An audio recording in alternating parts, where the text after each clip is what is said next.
మా ఇంట్లో ఇంట్రెస్ట్ తీసుకునే అమౌంట్ తెలుసు కదా, 22 lakhs. నెక్స్ట్ నాకు శాలరీస్కి ఇచ్చిన అమౌంట్ మీద ఏదో ఇంట్రెస్ట్ అయితే ఇచ్చేవాళ్ళు కదా నెలకి నాకు. అది నేను ఎన్ఎస్ఎల్లో చేసిన ప్రాజెక్ట్కి ₹1,00,00,000 దాకా ప్రాఫిట్ వస్తే దాంట్లో 20% షేర్ ఇస్తామని ఒప్పుకున్నారు. ఎందుకంటే ప్రోగ్రామ్ డెవలప్ చేసిన వాళ్ళకి ఎక్కువ షేర్ ఉండాలని మాకు ఒక అండర్స్టాండింగ్ ఉండేది. సో దాని ప్రకారం ఒప్పుకున్నారు. ఓకే, దానికి 16,000 షెడ్ రెంట్ వచ్చేది. దాంట్లో నేను రాజాకి 8,000 ఇచ్చేవాడిని. ఎందుకంటే నాకు వచ్చింది గిఫ్ట్లో నీకు కూడా 10% ఇస్తారు అవి, ఎందుకంటే నువ్వు నాతో ఉన్నావు కదా అని మనం మంచి చేసినాం. ఇప్పుడు రాజాకి అవి ఏం గుర్తులేవంట, అటు వెళ్ళిపోయి జాయిన్ అయ్యాడు. అవి ఏదో బై రజిత రాదు పంచాయతీకి అని చెప్తున్నాడు ఇంకా స్ట్రాంగ్గా.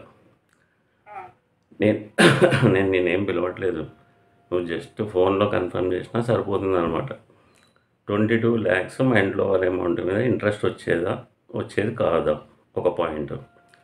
సెకండ్, కంపెనీ రెంట్లో నుంచి 16,000 అమర్ సార్కి ఇచ్చేవాళ్ళం. ఎందుకంటే ఎన్ఎస్ఎల్ ప్రాఫిట్కి వాళ్ళ ఇద్దరికి అండర్స్టాండింగ్ ఉండేది.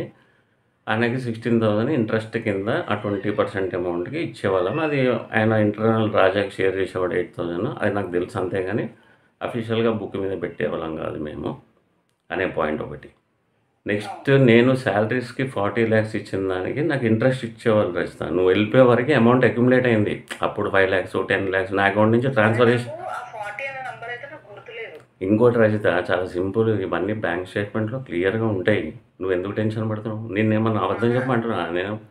నువ్వు కాదు, నేను అప్పటివరకు పని చేశాను, అన్ని స్టేట్మెంట్ ప్రకారం ఉంటాయి. అమర్ సార్ చెప్తాడు, నువ్వు ఎస్ఎన్ఎల్ నువ్వు అనాలి అంతే. అది కూడా బోస్ వస్తాడు, నేను నన్ను మొత్తం అంతా గలీజ్ చేసేసి. అసలు వీళ్ళు ఇప్పుడు దాక్కుంది ఎవరు? రోడ్డు పైన వచ్చి డబ్బులు పోయినాయిరా బాబు అని అరిచి చెప్పేది ఎవరు? నువ్వే చెప్పు. సరే, అవన్నీ నేను నిన్ను అడగను. ఈమె ఆల్రెడీ నాకు టైం తక్కువ మాట్లాడాలని చెప్పేసి. ఇది ఒక పాయింట్. 40 lakhs నా personal amount, savings amount, worker శాలరీస్కి 2012 నుంచి 2018 వరకు అనుకుంటా నేను ఇచ్చింది. ఓకే, నెక్స్ట్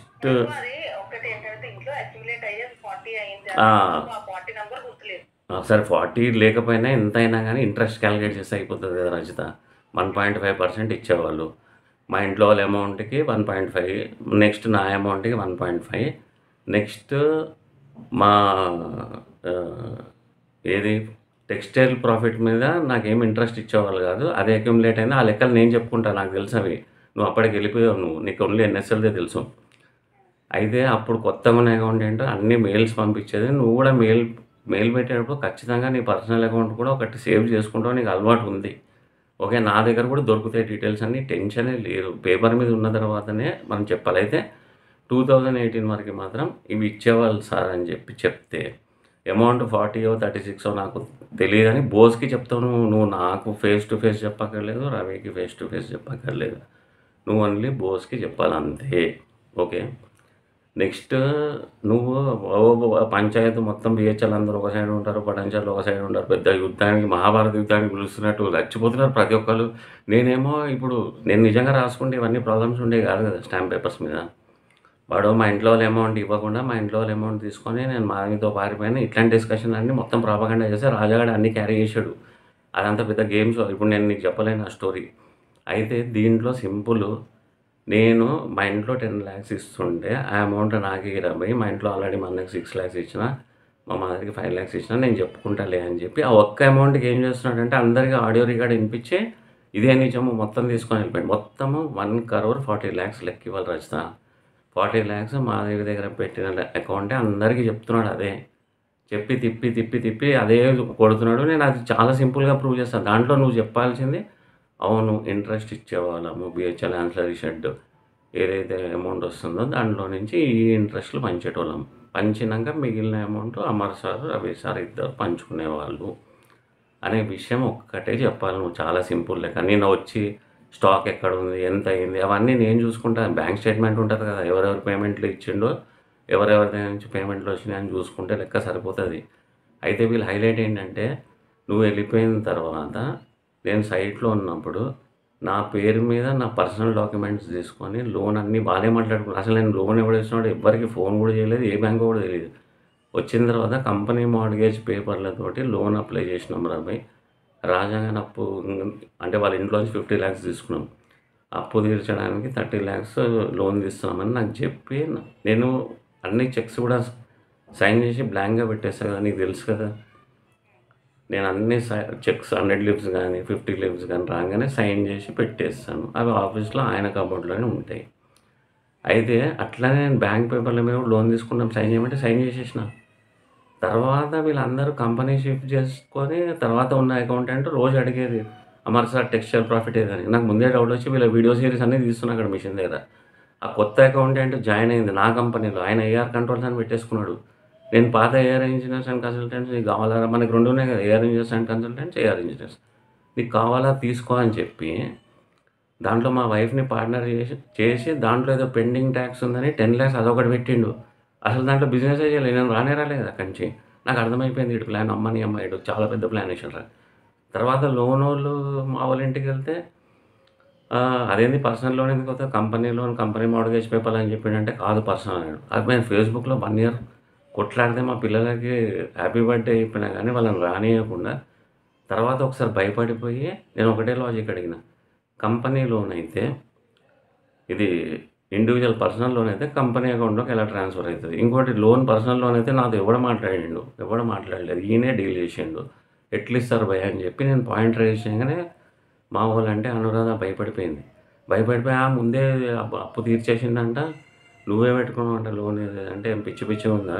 ఆడిని ఆడిని ఏమంటాం భగవద్గీత మీద ఒట్టేయమను, గుళ్ళలో ఒట్టేయమని ఇట్లా మాట్లాడుతున్నాను. తర్వాత అర్థమైపోయి గట్టిగా ఒత్తి చెప్తే ఆ లోన్ విషయము బోస్తోటి ఆడు చూసుకోడా పేపర్లు సైన్ చేసేటప్పుడు చూసుకోడా అంట. ఇట్లా మాట్లాడుతుంటే ఏం చేయాలి రాజా నేను చెప్పు? ఆల్రెడీ డిస్కషన్ స్టార్ట్ చేసేసిండు బోసు. వాళ్ళన్నిటికి ఒప్పేసుకున్నారు. సిగ్గుపడుతుండ్రు. రాజాగాడు ఏంటంటే నిన్న మాట్లాడినప్పుడు రెస్టారెంట్ ఎట్లొస్తది? వినయ్ ఏమనుకుంటాడు? ఈయన క్యారెక్టర్ గురించి నా క్యారెక్టర్ గురించి ఏం కొత్తనా? నాకు అర్థం కాదు. లతా దగ్గర 2012 నుంచి ఏఆర్ ఇంజినీర్లు అందరూ తిన్నారు. ప్రొజెక్టర్ పెట్టి డాన్స్‌లు ఇష్టోళ్ళము. ఇక మాధవి స్టోరీ కొత్త ఏముంది? వీళ్ళందరూ వచ్చి అక్కడనే బ్యాంకు సైన్‌లు తీసుకొని, చెక్కులన్నీ తీసుకొని రాజాగాడే దింపేటోడు. రాజా వాళ్ళ వైఫ్ కూడా టూర్‌కొచ్చింది. ఇవన్నీ విషయాలు తెలిసినవే. ఇప్పుడు మా వైఫ్ అడ్వాంటేజ్ తీసుకుంది. ఇల్లు ఆస్తి కాపాడుకోవడానికి ఆమె లొల్లి లొల్లి చేసింది. దానికి వీళ్ళందరూ కూడుకున్నారు. పెద్ద లొల్లి అయిపోయింది. ఈ స్టోరీ అంతా చెప్పినానుకో పెద్దగా అయిపోతది. నాకేమైనా చెప్పుకోవాలని ఉంది. నువ్వన్నా కనీసం అర్థం చేసుకుంటా అని ఫేస్‌బుక్‌లో రాస్తూనే ఉన్నా. మరి నన్ను అరే నీకు పిచ్చి పట్టిందంట అని చెప్పి చేసిండ్రు. ఒక స్టోరీ రాయాలో, వీడియో తీసి ఎడిటింగ్ పెట్టాలంటే నేను స్కూల్ పెడదామని ప్లాన్‌లో ఉన్నాను. నువ్వు కనీసం కనీసం జాక్ స్కూల్స్ చదివి, అరే ఈమెకన్నా తెలుసురా భయ్ కనీసం నువ్వు అని నేను అట్లా ఎక్స్‌పెక్ట్ చేస్తున్నా. ఈమెనేమో ఫోన్ చేసి అసలు రానే రానంట, నువ్వు అసలు చెత్తగాడివంట, నువ్వు పిచ్చోనివంట. మళ్ళీ స్టోరీ అక్కడే ల్యాండ్ అయిందంటే ఏం చెప్పాలి చెప్పు నేను? మా సార్ పిలిస్తే నేను వస్తాను. నాకు ఆయన లెక్క పేపర్ మీద చూపిస్తే ఎవరు కరెక్టో వాళ్ళకి సపోర్ట్ చేస్తాను. నేను అమర్ సార్‌కి ఏం సపోర్ట్ చేస్తా అని చెప్తలేను. ఎవరు రైటో వాళ్ళకి ఏది కరెక్టో నాకు గుర్తున్నంత వరకు చెప్తాను. గుర్తు లేకపోతే గుర్తు లేదంటే అమర్ సారే ప్రూవ్ చేసుకుంటాడు తర్వాత. ఆయనకు ఉంటాయి కదా ఆప్షన్స్ వేరేవి కూడా ఇంకా అని. నేను బోస్ తోటే ఫైనల్ అయిపోతది. నీ దాకా రాదు. నువ్వు వస్తావు ఆడిటింగ్ అంటే వాళ్ళు భయపడిపోతున్నారు. మరి అది వాళ్ళు భయపడుతున్నారంటే నీకెందుకు? మనకి ఎట్లాగో స్టేట్మెంట్‌లో ఉంటాయి కదా! ఇప్పుడు మామూలుగా కూడా మంత్లీ రిటర్న్స్ దాంట్లో రిఫ్లెక్ట్ అవుతది. ఇంత అమౌంట్ సాలరీస్ డ్రా చేసినామని. సాలరీ ఎక్స్‌పెన్సెస్ ఎప్పుడు రాస్తాం మనం. సో, అవన్నీ డీటెయిల్స్ ఉంటాయి. దాని తర్వాత నేను కొన్ని మెయిల్స్ కూడా పెట్టమని చెప్పినా నాకు. నేను ఏదో ఒకటి తంటాలు పడితే నాకు దొరుకుతాయి ఈ డాటా. నెక్స్ట్ వీళ్ళకి ఆల్రెడీ భగవద్గీత మీద ఒట్టేయమంటే పరిగెత్తుతున్నారు వీళ్ళు. ఎక్కడైనా నేనైతే ఏ గుడిలోనో ఏయడంగా రెడీగా ఉన్నారా భయ్ అని చెప్పి కూడా చెప్తే వాడు అట్లనే మాట్లాడతాడు. వాడు బైబిల్ మీద వాడికి ఏం తెలుసు, నా ముఖం తెలుసు అది ఇది అని చెప్పి రవిగాడు ఫుల్ తిట్టి మళ్ళీ మెల్లగా అన్నిటికీ మెల్లగా ఒక్కో పాయింట్ ఒప్పుకుంటుండు. అయితే ఇప్పుడేమో వేఫెడర్ గుడ్ విల్ అప్పుడు ఇస్తామన్నాము. ఇప్పుడు ఇయ్యం. అవన్నీ వీడియోలన్నీ పెడితే ఎట్లా అంటే నువ్వు ఇయ్యనంటేనే స్టోరీ స్టార్ట్ అయిందా? లేకపోతే నువ్వు ఇస్తానంటే స్టోరీ స్టార్ట్ అయిందా? సో, ఇది అవ్వదురా భయ్ బోస్ నువ్వు కూడా పైసలు తీసుకొని ఇట్లా చేస్తున్నావు అది అంటే బోస్‌గాడేమో నవ్వుతున్నాడు ఫుల్. అరే అది కాదురా నాయనా నేను సెటిల్ చేస్తాను. నువ్వు ఎందుకు టెన్షన్ పడతావు? నీ ఫ్యామిలీని చూసినాక నాకే బాధ అనిపిస్తుంది. అదే అన్న కనీసం ఇప్పుడు వానికి సపోర్ట్ చేస్తుంది. వాడు ఎత్తుకెళ్ళిపోయిండు మొత్తము అంటే కూడా రియాక్ట్ కాకుండా పోనీ పిల్లలకేమన్నా మంచైనా జరిగిందంటే అది కాకుండా వీళ్ళు అడక్క తింటుర్రు. నాకు కూడా ఇప్పుడు వాళ్ళు 70,000 రెంట్ తీసుకొని హ్యాపీగా ఉంటున్నారు. నేనేమో కింద పండుకొని ఎక్కడెక్కడో తిరుగుతున్నా. మొన్న 30,000 కట్ చేస్తే అప్పుడు మా వైఫ్ ఖమ్మంకొచ్చింది. ఎందుకొచ్చింది? ఓ పేపర్ మీద అగ్రిమెంట్ చేసుకోవడానికి ఎవ్రీ మంత్ మళ్ళీ 30 కావాలంటే 40 డైరెక్ట్ వాళ్ళ పేరు మీద చేసిన రవి గారు ఆన్సర్ లేండి. అంతకుముందు కంపెనీకి వచ్చేది రాజస్థాన్ ఉన్నప్పుడు రెంట్. తర్వాత వీడు తెలివిగా ఏం చేసిండంటే ట్యాక్స్ ఎక్కువ అవుతుందిరా మన వైఫ్ల పేరు మీద చేపిద్దామని చేయంగానే ఇక మా దానికి కొమ్ములు వచ్చేసినాయి. ఇక అది ప్లాన్లు వేసేసింది, అందరు కలిసి చేసింది, నన్ను అటాక్ చేసిండ్రు. నీకు కొంచెమన్నా ఏమన్నా ఏమనలేని ఇక నాకు అంటే నీకు అర్థమైతే if you are sensible you can understand. I'm putting series from long back and 6 years I'm away and I'm on streets అనుకో ఆల్మోస్ట్ దే ఆర్ ఎంజాయింగ్. దాంట్లో ఫస్ట్ ఎవరైపోయారంటే నేను మా పిల్లలు. ఎవరి వల్ల అయిపోయినాము అంటే అన్ని స్టోరీలు అనవసరం. సో ఎప్పుడైనా ఫైట్ చేస్తున్నప్పుడు నువ్వు కనీసం నువ్వు నిజం చెప్పమని అడుగుతున్నాను అంతే. అంటే దేవుడిని నమ్ముతావా నువ్వు? అంటే నిజం దేవుడిని నమ్ముతావా? నేను అడిగింది అర్థం చేసుకోను. నువ్వు దేవుడిని నమ్ముతావా అని నిజంగా చెప్పు అని అడిగా. దేవుడిని నమ్ముతావా నువ్వు? అయితే నేను కూడా నమ్ముతాను. దేవుడిని నమ్మి నేను చెప్తున్నాను. నమ్మి కాదు, దేవుడు సాక్షిగా చెప్తున్నాను. నేను చెప్పింది నిజం. ఓకే. అయితే ఏదన్నా ప్రాబ్లం వచ్చినా కానీ అకౌంట్స్ నీకు తెలియకపోతే నేను వేరే విధంగా ప్రూవ్ చేసుకుంటా. కానీ నేనేమి బలవంతం చేసి నీకు ప్రెషర్ చేసి నీకేమైనా బ్రైబ్ ఆఫర్ చేస్తున్నా పైసలు తీసుకొని చేయాలి. నువ్వు నిజంగా ఒక కన్సల్టెంట్ థర్డ్ పార్టీ కింద చేస్తే నేను నీ ఫీజు కూడా పే చేస్తాను కావాలంటే. ఇప్పుడు మీరు వర్కింగ్ కదా, మీ టైం అడగాలంటే కొంచెం కష్టం కదా మీకు. మేము ఇప్పుడు అన్నీ వర్క్ నేర్పించాము, మీకు అకౌంట్స్ కూడా నేర్పించాము. మీ దగ్గర ఇంజనీరింగ్ యూజ్ చేసుకున్నాను, నేను నీ టాలెంట్ని యూజ్ చేసుకున్నాను. అట్లా అని చెప్పి నీకు నాలెడ్జ్ ఇస్తే నేను ఆటోమేటిక్గా గురువు అవుతాయి కదా. కనీసం గురువు దక్షిణ కింద చేయొచ్చు కదా. అది ఇంకేమైనా చెప్పు. నాకు స్కూల్లో జాబ్ ఇప్పిస్తా.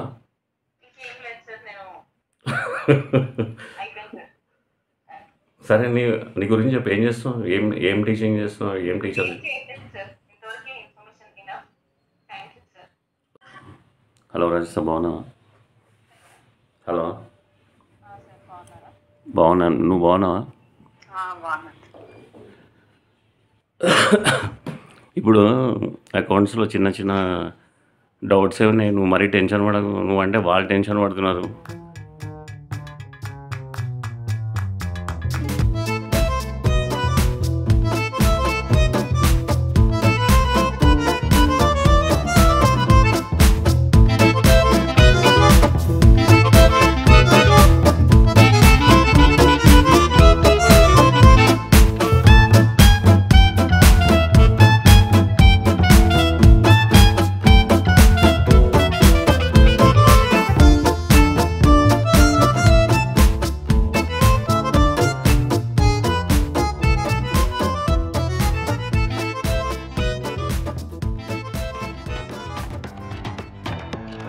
సెగ్మెంటేషన్ చేసుకోండి ఫస్ట్. ఇక్కడ ఉంది నువ్వు డాక్టర్ అయిపోతే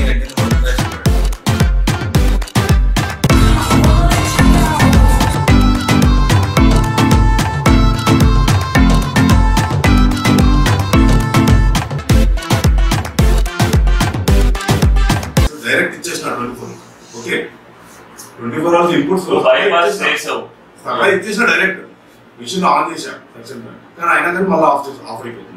స్కాడా ప్రోగ్రామ్ అంతా చేసుకుంటుండ్రు. ఈయనకి కాలేజ్ స్టూడెంట్స్ స్కాడా ప్రాజెక్ట్ ఈయనకి నేను చెప్పినా కాబట్టి ఈయన వీళ్ళ దగ్గర ఎంత నేర్చుకున్నాడు, వీళ్ళ దగ్గర 1% నేర్చుకుని ఉంటాడు. చెప్పి నా దగ్గర 80% ఒకటే రోజు నేర్చేసుకుంటాడు.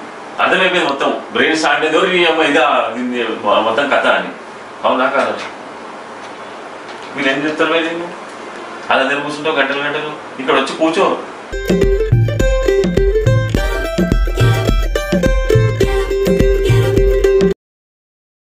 అదేనా ఎక్స్ప్లెనేషన్? ఏం చెప్తున్నా? ఏమైంది? ఏ మిషన్ కి ఏం అవుట్పుట్ ఆఫ్ అయింది? ప్రాబ్లం ఏంటి? మీకు సబ్జెక్ట్ అర్థమవుతుందా? నీకు అర్థమవుతుందా?